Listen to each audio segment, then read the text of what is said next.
Hello everybody and welcome to Nathan on Shuffle and to my latest episode. And I'm excited today because it's one that I've been looking forward to putting out there. It's the return of a series that I used to do pretty regularly, but basically stopped doing about a year ago for various reasons. But I'm bringing it back.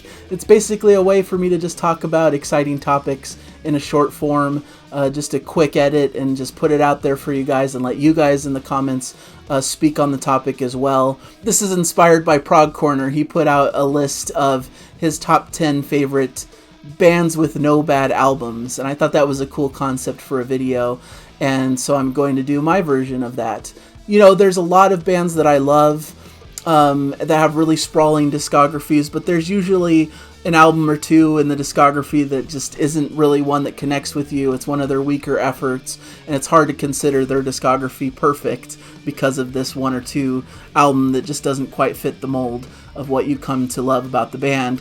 And so a lot of my favorite bands, I felt like I couldn't really include on this list because they have those odd albums that I just can't really get into. And there's a lot of honorable mentions I want to quickly rifle through before I get to the top 5 that I came up with, and give some reasoning why these didn't quite hit the top 5. I thought very deeply about Rush being one of the inclusions on this list. I think they have a supremely strong discography, but I feel like some of their late 80s, early 90s albums, you know, Test for Echo, Roll the Bones, you know, those type of albums don't connect with me quite so much as the majority of their catalog, so I felt like I couldn't quite say that it's like the perfect discography with no bad albums, but I really love that. I really love Led Zeppelin's discography. I think it's super strong and super consistent, but it's a band that I respect but haven't completely fallen in love with, so I felt like I couldn't really include them on the list quite so much. Dream Theater is one of my favorite groups, and I think they're very close to having no bad albums, but a lot of people quibble with, like, The Astonishing isn't quite up to par. Their self-titled record is a little bit weaker as well. Their debut feels a little bit raw and unpolished, so there's a couple spots in their discography that maybe don't have the shine and polish of other things. I love Spock's Beard's whole catalog, but they had a dip a little bit in the middle with Feel Euphoria and maybe Octane that to me don't connect quite as well as some of their other material. I think the Police have a really strong discography, just a few records, but they all are very strong, but once again, not really one of my favorite bands, one I need to dive deeper into their material. Steely Dan were another one that I thought of in this context, that they have all super strong albums. They're one of my dad's favorite bands. I've come to love them as well in my own time, and they would probably be in the top 10 somewhere. I think they have a really consistent discography. Maybe you could argue that their last 2 albums aren't quite up to par with their 70s material, but I think it's all fairly consistent, and those were pretty cool comeback albums in my mind, so I think they have a pretty cool curated discography of just great material. So they're kind of one of the premier honorable mentions that I wanted to put in here. But starting in the list proper, I've got the Beatles at number 5, which I think are one of the most consistent bands, just regardless of genre, just for any music fan. They inspired so many musicians that have come out since, and they just have a flawless discography. And sometimes I quibble with liking the later period Beatles records a lot more than the early period Beatles, because I feel like when they got a little bit more experimental and a little bit more artistic in those later eras, that was more what connected to me, especially as a prog fan. But I can't deny the fun of their early records, that they're all really well done and expertly do what they're trying to accomplish and revolutionize the music scene at the time. And they're just fun records. They're really great quality, and every track is really fun and cool and right in line with their aesthetic and what they were trying to go with in that day and age. So I think those are all great albums and one of the most consistent discographies in music history, so I had to include it on my list. Number 4 is maybe a bit of a controversial one for prog fans, but I'm including Jangle Giant on my list here because I wanted to include a classic prog band. And a lot of the classic prog bands, as they moved into the 80s and beyond, just fell off a little bit for me and had some weaker records. Like you could say, Yes, with their 80s material, just wasn't up to snuff to me as their premier 70s stuff. Even though there's a lot of good albums in the makes, they also have stuff like Open Your Eyes and Heaven and Earth, which are not quite my favorites.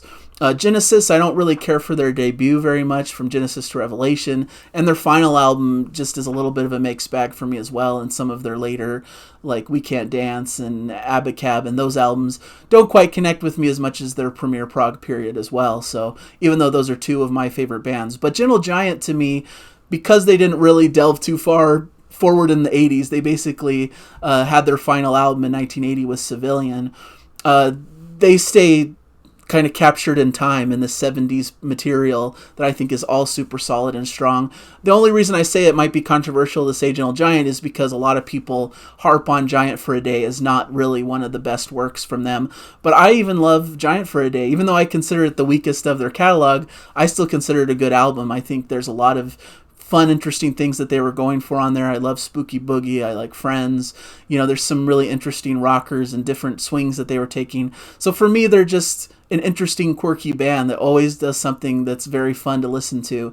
And I just really like their discography and find it supremely consistent. Now I'm going to talk about a couple of more modern prog bands that I think are super consistent as well. Number 3 for me is Riverside, and they started like kind of as a prog metal act with some of their early albums, but then have a little bit transitioned into more just kind of just prog rock in general.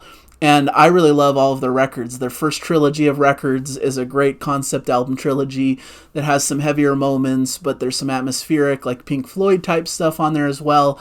And then they move into a very heavy record with ADHD, which I think is just a fantastic record that has some hard-hitting moments and is really fun to listen to. Then they get a little bit more laid back and ease off the metal a bit with Shrine of New Generation Slaves, and then Wasteland as well. And their new album, Identity, is just a lot of fun, has kind of an 80s aesthetic, and is just one of my favorite albums from the last year or so. And I forgot to mention one of my favorite records from them, Love, Fear, and the Time Machine, which shows them in a much more mellower vein, but just fabulous songs and one of my favorite things to listen to. So one of the most consistent bands. They don't have a bad album, and I think they're incredible. As I think as well for band number 2 here, which is Haken.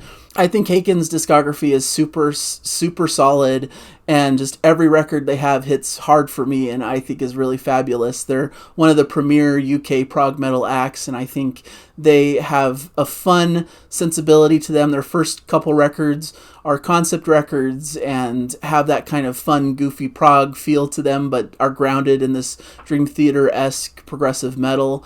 And I really think they're fabulous, and they entered the scene just really hot and with some really incredible material. The Mountain, to me, is when they really came into their own and showcased their full talents to the world, and then they continued forward from there. Infinity is an incredible record. I love Vector and Virus as a pair. Probably my least favorite because it's more of the heavier, more djenty kind of metal stuff that I'm not as into, but I still think they're excellent in what they're trying to portray and do in those records, and they have a certain feel and aesthetic. And then Fauna is just a really incredible record from the last couple of years also.